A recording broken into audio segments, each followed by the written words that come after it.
Hi, അസ്സലാമു അലൈക്കും. അപ്പോൾ ഇന്നിവിടെ ഞാൻ ഉണ്ടാക്കാൻ പോണത് വളരെ ഈസി ആയിട്ട് എല്ലാവർക്കും ഉണ്ടാക്കാൻ പറ്റുന്ന ഒരു ചെമ്മീൻ റോസ്റ്റാണ് കേട്ടോ. അപ്പോൾ അതായത് ചപ്പാത്തിൻ്റെ കൂടി വെള്ളപ്പത്തിൻ്റെ കൂടി ചോറിൻ്റെ കൂടെയൊക്കെ നല്ല ടേസ്റ്റാണ് കേട്ടോ കഴിക്കാനായിട്ട്. അപ്പോൾ അതാ നമുക്ക് ചെമ്മീൻ റോസ്റ്റ് ഉണ്ടാക്കാൻ വേണ്ടിയിട്ട് 1/2 കിലോ ചെമ്മീൻ എടുത്തിട്ടുണ്ട് ഞാൻ. ചെമ്മീൻ നല്ലോണം കഴുകി വൃത്തിയാക്കി വെച്ചതാണ്. അതിലേക്ക് ആവശ്യത്തിന് ഉപ്പും മുളകും മഞ്ഞൾപ്പൊടിയും ഇട്ട് നല്ലോണം മിക്സാക്കി കൊടുക്കുക. അപ്പോൾ പൊടികളൊക്കെ ഇട്ട് നല്ലോണം മിക്സ് ആക്കിയതിന് ശേഷം ഒരു 10 മിനിറ്റോ അരമണിക്കൂറോ അവിടെ റെസ്റ്റ് ചെയ്യാൻ വെക്കുക.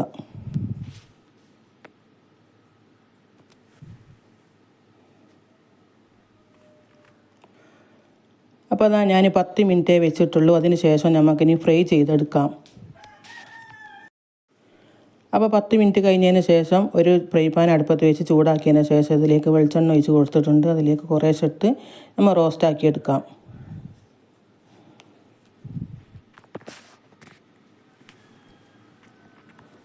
അപ്പോൾ അതാ ചെമ്മീനൊക്കെ കുറച്ച് വെള്ളം ഇറങ്ങി വന്നിട്ടുണ്ട്. അതൊക്കെ നല്ലോണം വറ്റിച്ചെടുക്കട്ടെ.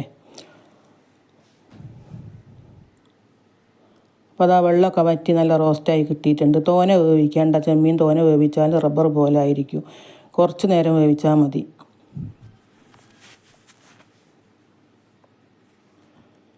ചെമ്മീനൊക്കെ ആവശ്യത്തിന് വെന്ത് കിട്ടിയിട്ടുണ്ട്. ഇനി ഒരു പ്ലേറ്റിലേക്ക് മാറ്റാം.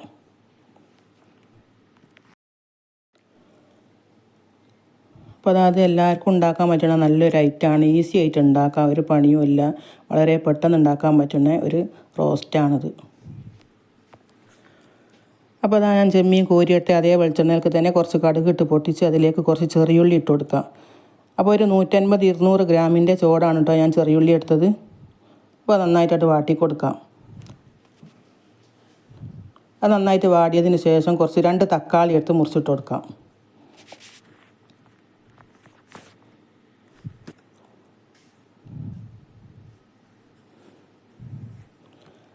അപ്പോൾ ഈ തക്കാളി ഇട്ട് കുറച്ച് കഴിഞ്ഞ് ഞാൻ കുറച്ച് ഇഞ്ചിയും വെളുത്തുള്ളിയും ചതക്കി ഇട്ട് കൊടുത്തിരുന്നു കേട്ടോ. അത് ക്യാമറ ഓഫായിപ്പോയി, അതുകൊണ്ട് ഇതിൽ കാണുന്നില്ല.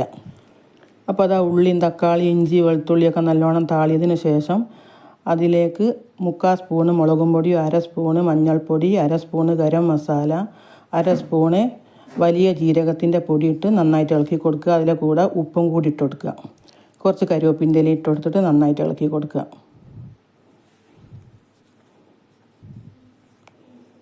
അതിട്ട് നല്ലോണം വഴറ്റി കൊടുത്തിട്ട് അതിന് ശേഷം കുറച്ച് വെള്ളം ഒഴിച്ച് കൊടുക്കുക. കുറച്ച് മതി.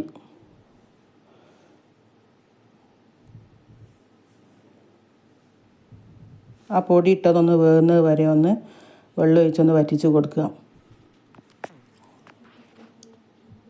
അപ്പോൾ അത് ആ വെള്ളമൊക്കെ വറ്റി നന്നായി എണ്ണ തെളിഞ്ഞതിന് ശേഷം അതിലേക്ക് ചെമ്മീൻ ഇട്ട് കൊടുക്കുക. നമ്മൾ റോസ്റ്റ് ചെയ്തെടുത്ത് വെച്ച ചെമ്മീൻ അതിലേക്ക് ഇട്ട് നന്നായിട്ട് ഇളക്കി കൊടുക്കാം. അപ്പോൾ ഇതുപോലൊക്കെ എല്ലാവരും ഒന്ന് ഉണ്ടാക്കി നോക്കി. അപ്പോൾ ഈ വീഡിയോ കണ്ട് എല്ലാവരും ഒന്ന് സബ്സ്ക്രൈബ് ചെയ്ത് ലൈക്കും ചെയ്യണേ.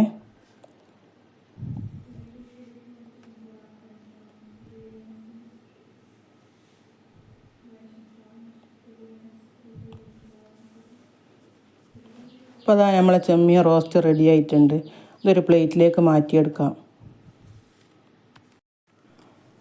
അപ്പോൾ ഇത് ബിരിയാണിൻ്റെ കൂടെയും പത്തിരിൻ്റെ കൂടെയും നെയ്ച്ചോറിൻ്റെ കൂടെയൊക്കെ കഴിക്കാൻ പറ്റുന്ന നല്ല എളുപ്പത്തിൽ ഉണ്ടാക്കാൻ പറ്റുന്ന നല്ല ടേസ്റ്റിയായ ഒരു ഐറ്റമാണ് കേട്ടോ. അപ്പോൾ ഇതുപോലെയുള്ള റെസിപ്പി ആയിട്ട് വീണ്ടും വരാം. അസ്സലാമു അലൈക്കും.